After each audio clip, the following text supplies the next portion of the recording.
다카하시 루미코 작가는 세슈마루가 폭세아를 얻기 전 설정을 말한다. 전투 능력만을 고려한다면 세쇼마루는 전국 최강의 요괴. 사온의 구슬에도 관심이 없고 사온의 조각을 손에 넣지 않더라도 전국 최강의 요괴. 토토사이 또한 세쇼마루가 깨달음을 얻은 가쇼마루가 되어 폭세아를 얻은 직후 세쇼마루에게 말한다. 넌 예전에 철새알을 빼앗으려 하다가 오히려 왼팔을 잃고 말았지. 하지만 지금 넌 진정한 네 자신의 칼과 함께 왼팔도 새로 얻었다. 그게 바로 네가 아버지를 뛰어넘고 철새알로부터 해방됐다는 증거야.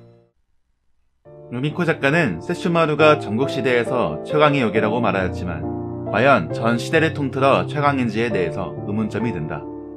또한 전투 능력만을 고려한다면 이라는 전제가 붙었다.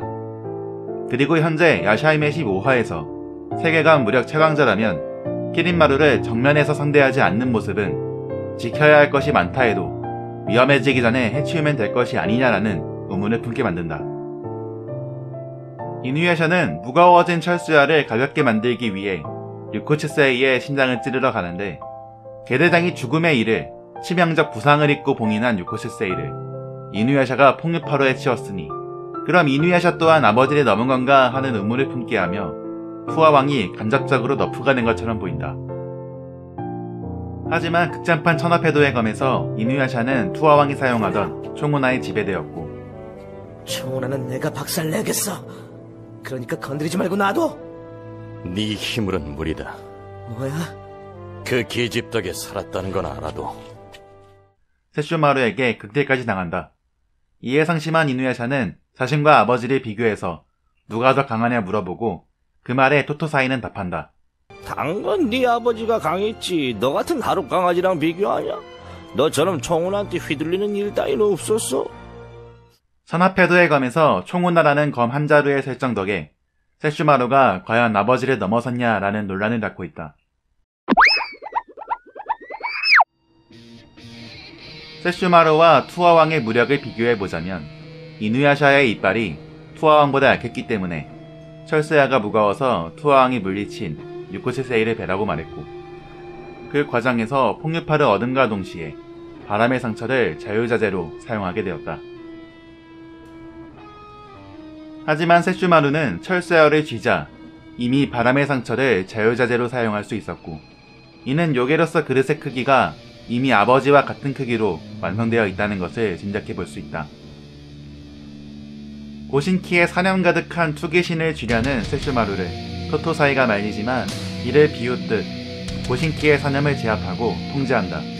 이를 볼 때 토토사이의 전투력 측정 스카우터도 그다지 정확하지는 않은 것 같다. 또한 반유 야샤이메에서 투아왕과 어깨를 나란히 하던 키린마루 9세대와의 스피드 차이를 보여주었다. 즉 이 세 가지를 통해 요력이나 피지컬만큼은 아버지와 동등하거나 그 이상이라는 것을 알 수 있다.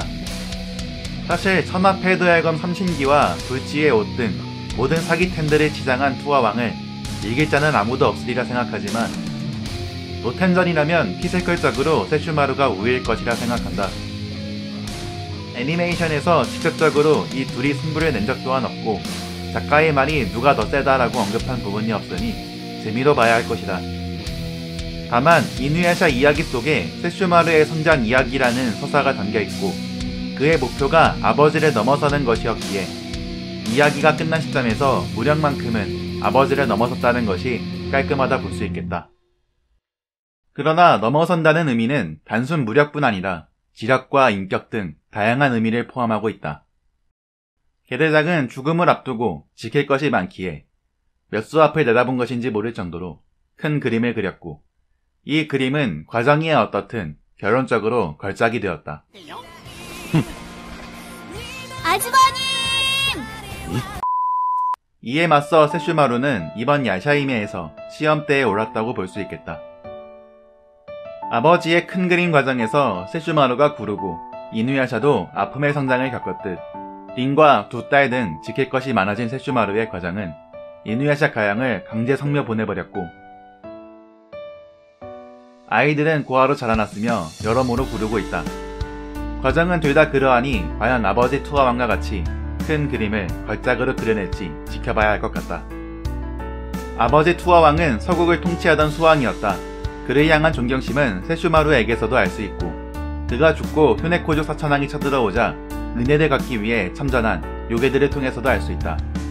또한 인간들을 지키기 위해 여러 요괴들을 격퇴하고 봉인하였으며, 두 자식을 걱정하여 큰 그림을 세우는 아버지로서의 면모도 가지고 있다. 야샤이메에서 세슈마루는 투어왕의 왕위 자리를 잊지 않고 자신만의 길로 갔고, 그의 성격상 다른 이에게 도움을 주지도 바라지도 않아 마이웨이 형으로 제왕의 자리에는 다소 거리감이 있다. 이는 완결편에서 나락의 육체가 마을에 떨어지는 말 등 개의치 않고 공격한 것에서 알 수 있다. 따라서 이 부분에선 투어왕의 손에 들어주고 싶다. 결론적으로 정리하자면 요괴로서의 그릇과 피지컬 무력은 투어왕을 넘어섰다고 볼 수 있겠으나, 시작에선 이번 야샤이메를 통해 시험대에 올라있고, 인격과 통솔력은 아버지가 우위라고 정리해볼 수 있겠다. 훗날 후속편이 제작된다면 세슈마루가 서국의 왕위를 계승해 통치자로서 군림하고 서류 처리하느라 골치 아파할 자켄의 모습을 보는 것도 재밌을 것 같다. 주관적인 생각을 가지고 만든 영상이니 재미로 영상을 시청해주시길 바란다. 끝!